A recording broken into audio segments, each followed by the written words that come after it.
안녕하세요. 제주개미의 계좌 공개 방송 시작합니다. 2020년 8월 21일 정오 현재 계좌 공개합니다. 저는 계좌를 3개를 운영하고 있습니다. 먼저 나무 1 계좌 먼저 가시죠. 나무 1 계좌 현재 마이너스 8,947,215원입니다. 어제 코스피가 86포인트, 코스닥 27포인트 빠지는 바람에 곧버스에서 코인버스에서 손실을 조금 줄였는데요. 오늘은 다시 또 코스피가 많이 오르고 있습니다. 그래서 현재 12시 기준 나무 1계좌는 마이너스 8,900만원입니다. 그리고 나무 2계좌 는 마이너스 6,222만 8,400원 6,200만원이죠. 비슷하네요. 그리고 나무 3계좌는 마이너스 810만원. 그래서 3개 다 합하니까 현재 총 마이너스 1억 5,900만원. 일주일 전에 비해서 4천만원이 그래도 줄었네요. 여기 보면 지난주 8월 14일날 1억 9,900만원에서 오늘 일주일 만에 1억 5,400만원, 1억 5,900만원, 4천만원이 줄었어요. 웃어야 될지 울어야 될지. 아직도 원금은 멀었습니다. 자, 계속 업데이트 해나가겠습니다. 인버스에 몰빵한 이유는 오늘로써 미국 대선이 74일 남았습니다. 과연 트럼프는 어떤 짓을 할 것인가 궁금합니다. 최근에 이런 기사가 있어가지고 이런 기사가 눈에 띄어가지고 가지고 왔는데요. 트럼프는 과연 무슨 짓을 할까? 이분은 미국 그레이엄 멜리슨이라는 해버드대 교수인데요. 동아일보랑 인터뷰를 했어요. 최근에. 이분이 누구냐 하면 예정된 전쟁이라는 책을 쓰신 분인데 2018년 1월에 우리나라에서 번역 출간되기도 했습니다. 이 책이 꽤 설득력 있어서 사람들이 많이 인용하는 책인데요.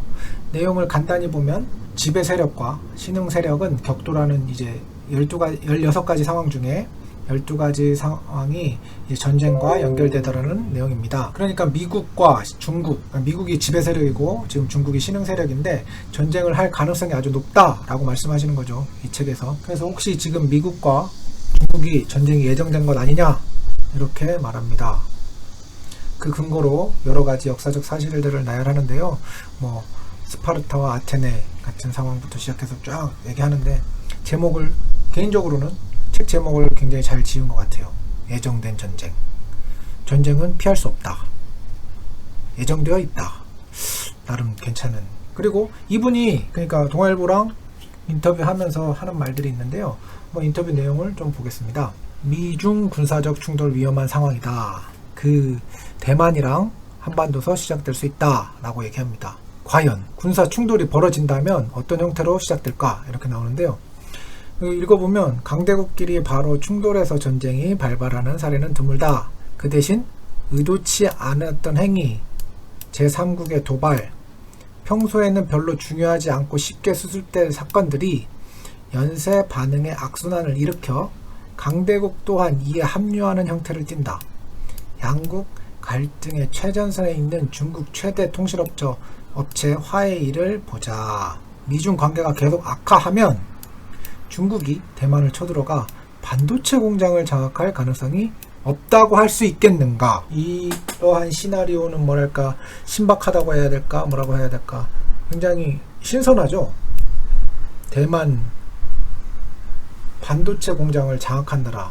그리고 기사를 하나 더 보면 중견제한 미, 죽음의 백조 등 폭격기 6대 한반도 띄워. 점점 군사적인 충돌이 갈 것 같은 느낌적인 느낌입니다. 한미연합훈련 기간에 맞춰서 이례적으로 무력을 시위했다. 폭격기를 6대나 한반도 주변에 띄웠습니다. 보면 이게 미 군함 미중 우발 충돌 우려 속 고조 대만 해협 통과. 남중국해에서 계속 문제가 가속되고 있습니다. 군함이 한 달에 한 번씩 원래로 여기 원래 나오죠. 원래화 한 달에 한 번씩이죠. 중국 극도로 위험한 행동이라고 반발하고 있다. 이 미국의 속내는 무엇인지 궁금합니다. 미국의 속내는 중국에서 우발적으로라도 충돌해 주길 바라는 것이 아닐까. 그래서 한번 크게 싸움이 나면 트럼프 입장에서는 재선하는데 도움이 되죠. 미리 내가 이렇게 할 테니까 너가 이렇게 반응해라는 약속을 하고 나서 충돌을 할 수도 있고. 지금 중국은 그냥 시간만 보내자, 트럼프만 어떻게 재선 안 되게 해보자, 이런 식으로 버티고 있는 것 같은데, 미국 입장에서는 한 번만 빨리 건드려 봐 라는 입장인 것 같습니다. 그리고 이제 두 번째 이유가 있죠. 북한발 리스크입니다. 이 북한발 리스크는 계속 눈여겨봐야 된다고 제가 계속 말씀드리고 있고요. 어제 나온 뉴스 몇 개만 보면 북한 김정은이 김여정에게 권한을 위임했다. 국정원발 기사인데요. 이런 기사로 인해서 이제 김정은 위원장이 신변에 문제가 있는 거 아니냐 이런 생각을 때문에 어제 방산주 시간에 상한가가 갔고 오늘도 10% 이상 오르고 있습니다.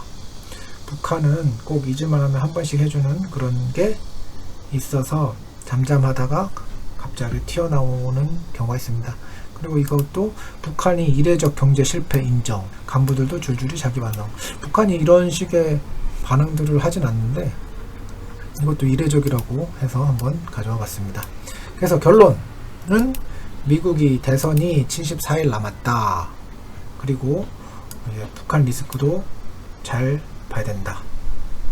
그리고 저는 일주일 전에 비해서 4천만 원의 손실을 만회했는데 전혀 기쁘지가 않다는 거 조금만 더 버텨봅니다. 계속 업데이트 해 나가겠습니다. 감사합니다. 안녕.